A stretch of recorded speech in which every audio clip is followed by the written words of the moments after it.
اب میں اس کے بعد جامعہ کے شیخ الحدیث مولانا مفتی اشتیاق صاحب سے گزارش کروں گے کہ تشریف لائیں اور اظہار تعزیت.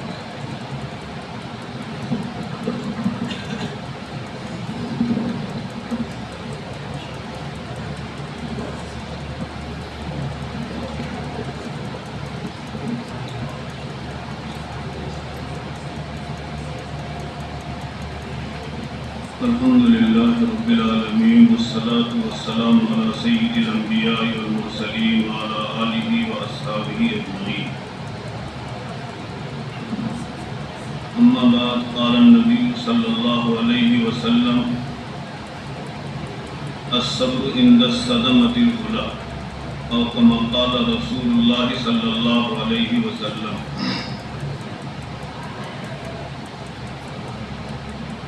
حضرات علماء کرام، عزیز طلباء، محترم دینی بزرگوں، دوستوں اور ساتھیوں، حدیث پاک کے اندر آیا ہے آپ علیہ الصلوۃ والسلام کا گزر ہوا قبرستان پر تو ایک عورت بیٹھی ہوئی رو رہی تھی. اس کے نوجوان بچے کا انتقال ہوا تھا.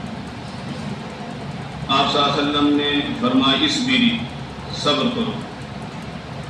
اس نے آپ علیہ الصلوۃ والسلام کو پہچانا نہیں. اس نے کہا کہ یعنی لا علمی کے اندر اس نے یہ کہا کہ اب میرے پاس سے ہٹ جائیں، میری جیسی تکلیف آپ کو نہیں پہنچی. بعد میں لوگوں نے بتلایا کہ آپ صلی اللہ علیہ وسلم تھے. تب اس کو فکر ہوئی، وہ فوراً ہی دوڑتی ہوئی آپ صلی اللہ علیہ وسلم کے در اقدس پر حاضر ہوئی. آپ علیہ الصلوۃ والسلام نے اس موقع پر اس عورت سے یہ کہا الصبر عند الصدمۃ الاولی، صبر جو ہے اول وہلہ میں. اس لیے اللہ تعالیٰ کا جو فیصلہ ہم سب کے سامنے آیا اور حافظ عبید اللہ صاحب آج ہمارے درمیان نہیں رہے اور اللہ نے ان کو اپنے پاس بلا لیا، تو ہمیں اللہ کے فیصلے پر راضی ہو کر کے صبر کرنا چاہیے. یہ آپ علیہ الصلوۃ والسلام کی تعلیم ہے، آپ علیہ الصلوۃ والسلام کی یہ تلقین ہے.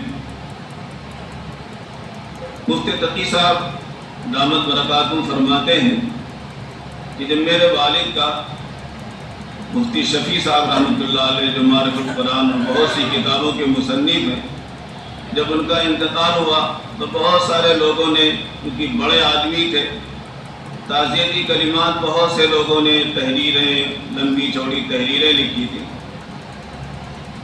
اس موقع پر حضرت تھانوی نور اللہ مرقدہ کے ایک خلیفہ تھے. انہوں نے تعزیتی کلمات کے ساتھ میں دو باتیں لکھی کہ ایسے موقع پر حاکم اور حکیم کا مراقبہ مفید ہوتا ہے.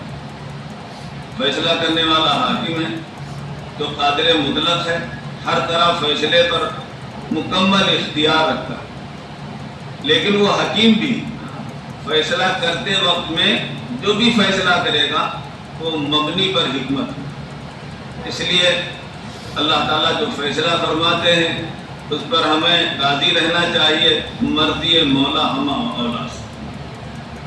بہرحال حافظ صاحب کا جانا ہمارے درمیان سے بہت بڑا خلا ہے اور وہ ابھی آپ کے سامنے باتیں آئی ہیں کہ وہ تقریباً ہر میدان کے بڑے فعال رکن تھے. جمعیت کے لائن سے ہو، جماعت کے لائن سے ہو، کسی طریقے سے ایک مدرسے کی ذمہ داری تھی تو ذمہ داری کے اعتبار سے بھی بہت فعال تھے.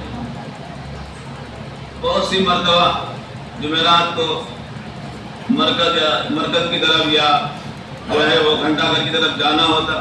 حافظ صاحب کمزوری کے باوجود کنارے سے آہستہ آہستہ چلے جا رہے تھے. آج جو ہے جمعرات کا دن ہے، اجتماع کا دن ہے. اس وقت حافظ صاحب اپنی کمزوری اور نحیف و ناتواں ہونے کے باوجود پہنچنے کی کوشش کرتے تھے.